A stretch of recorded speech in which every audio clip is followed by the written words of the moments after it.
Sammy and I were talking about the Tim Peel fallout, and I don't know if this is Tim Peel fallout or this is just an official minding his P's and Q's with a microphone on. But last night, Wayne Simmonds felt like he got tripped, and he went over to Eric Furlat, and Eric Furlat grabbed his collar as if he were covering a mic on his chest and gave Simmonds the old move it along. Did you see, like, I thought, I don't know if it was like an F you, I'm not talking on this mic. Simmonds got him chuckling, so they ended up having a conversation. Am I looking too far into this? What's your take on that? Well, no, I think you might be right, actually. But the whole Tim Peel situation, you have to understand, well, the referees all stick together. And you see Brad Meyer, the other referee beside him, he took off after because he saw what was happening. Yeah. He's probably my least favorite referee I've ever had in 15 years, so I'm glad he left the picture. But yeah, he just took off. He's like, I'm not involved.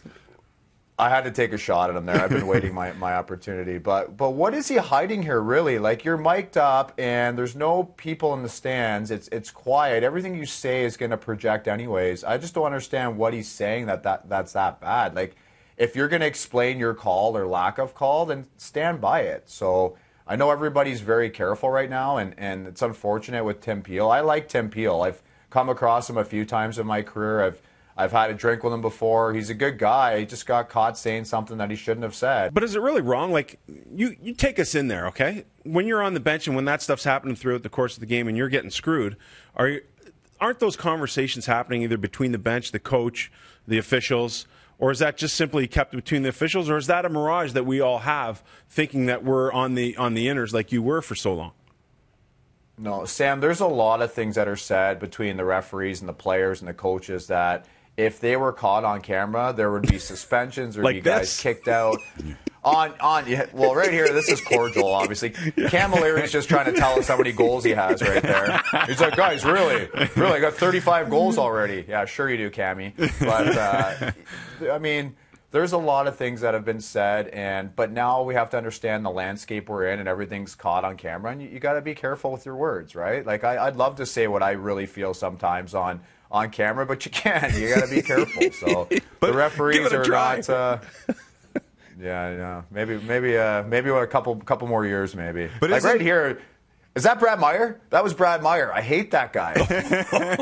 There we go. But isn't that give and take though good? Like, I know guys like you can get emotional. Some guys won't even talk to the refs because they know that they can't keep it in check. But isn't that give and take important to the flow of the game? It is. I think the best referees, too, and I went to a referee summit in Toronto one year in the summer, and the best referees are the ones that have a pulse on the game. Aren't the guys that are robots that call the game and we had this conversation. There was like 5 general managers, 5 players, owners, coaches, referees, and linesmen. And it was me and Spezza and I think Stamkos. And the referees asked, they said, we wanted our best referees to be able to have a pulse on the game and make some discretionary calls, not be robots. And those are the best ones. So that's kind of what Tim Peel was saying, like the flow of that game, he felt maybe he needed to give the first penalty to Nashville because it was a feel thing. And sometimes you like that, sometimes you don't like that. But, for the most part, and these clips are just damning my reputation right now, but I had a great relationship with the referees. My first year in the league, I was really hard on the officials, kind of like what you see here. And there was times where I'd get into fights and the linesmen would come in and I'd smack their hand off my jersey, and I was really tough on referees and linesmen. And then Pat O'Neill, who's about to I think he just trained his 3,000th game in the NHL, he brought me aside, he pulled me into the trainer's room, and he said, listen, you have to be better to these guys. These guys are going to be there your whole career. They're actually really good guys for the most part, and you just have to treat them better. So from that time on, I really changed my approach. I treated the referees with respect. I remember the first thing I would say to each guy wouldn't be a negative thing. That's what I tell myself. It'd always be a, hey, how you doing? How's your weekend going?